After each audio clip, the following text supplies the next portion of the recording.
जय श्री कृष्ण। वसुदेवसुतं देवं कंसचाणूरमर्दनं देवकी परमानन्दं कृष्णं वन्दे जगद्गुरुं श्रीकृष्णं वन्दे जगद्गुरुम्। ॐ श्री परमात्मने नमः। श्रीमद्भगवद्गीता अथ पञ्चदशोऽध्यायः।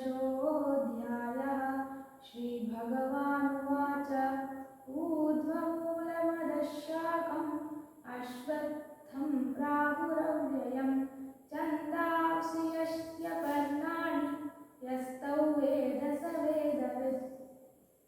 अधश्चोर्ध्वं प्रसृतास्तस्य शाखा गुणप्रवृद्धा विषयप्रवालाः। अधश्च मूलान्यनुसन्ततानि कर्मानुबन्धीनि मनुष्यलोके।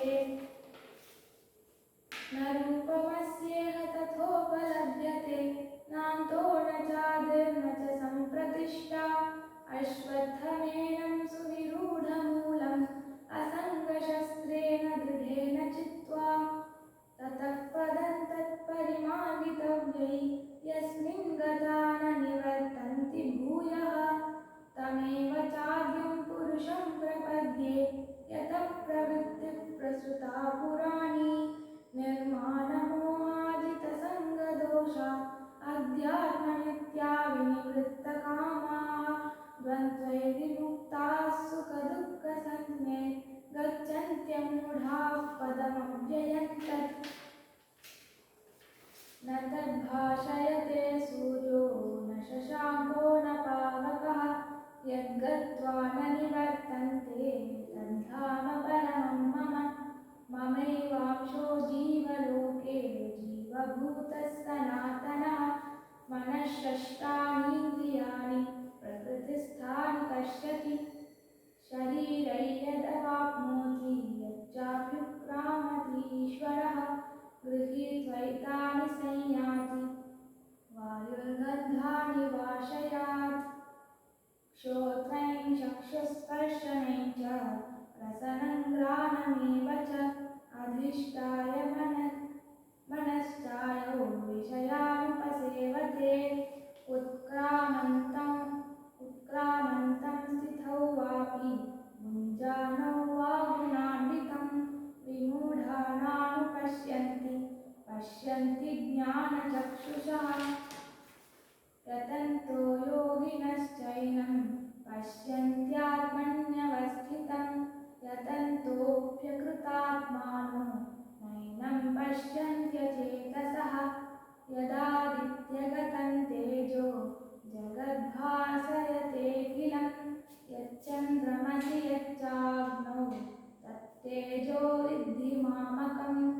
गामाविश्य च भूतानि धारयाम्यहमोजसा पुष्णामि चौषधीः सर्वाः सोमो भूत्वा रसात्मकः। अहं वैश्वानरो भूत्वा प्राणिनां देहमाश्रितः प्राणापानसमायुक्तः पचाम्यन्नं चतुर्विधं। सर्वस्य चाहं हृदि सन्निविष्टो मत्तस्मृतिज्ञानमपोहने च वेदैश्च सर्वैरहमेव वेद्यो वेदान्तकृद्वेदविदेव चाहम्। द्वाविमौ पुरुषौ लोके क्षरश्चाक्षर एव च क्षरः सर्वाणि भूतानि कूटस्थोऽक्षर उच्यते। उत्तमः पुरुषस्त्वन्यः परमात्मेत्युदाहृतः यो लोकत्रयमाविश्य बिभर्त्यव्यय ईश्वरः। यस्माक्षरमतीतोऽहम् अक्षरादपि चोत्तमः। अतोऽस्मि लोके वेदे च प्रथितः पुरुषोत्तमः। यो मामेवमसम्मूढो जानाति पुरुषोत्तमं स सर्वविद्भजति मां सर्वभावेन भारत।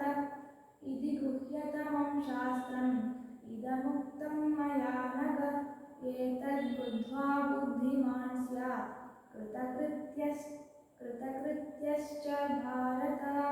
ॐ तत्सदिति श्रीमद्भगवद्गीतासु उपनिषत्सु ब्रह्मविद्यायां योगशास्त्रे श्रीकृष्णार्जुनसंवादे पुरुषोत्तमयोगो नाम पञ्चदशोऽध्यायः। ॐ श्रीकृष्णार्पणमस्तु। योगेशं सच्चिदानन्दौ वासुदेवौ व्रजप्रियं धर्मसंस्थापकौ वीरं कृष्णौ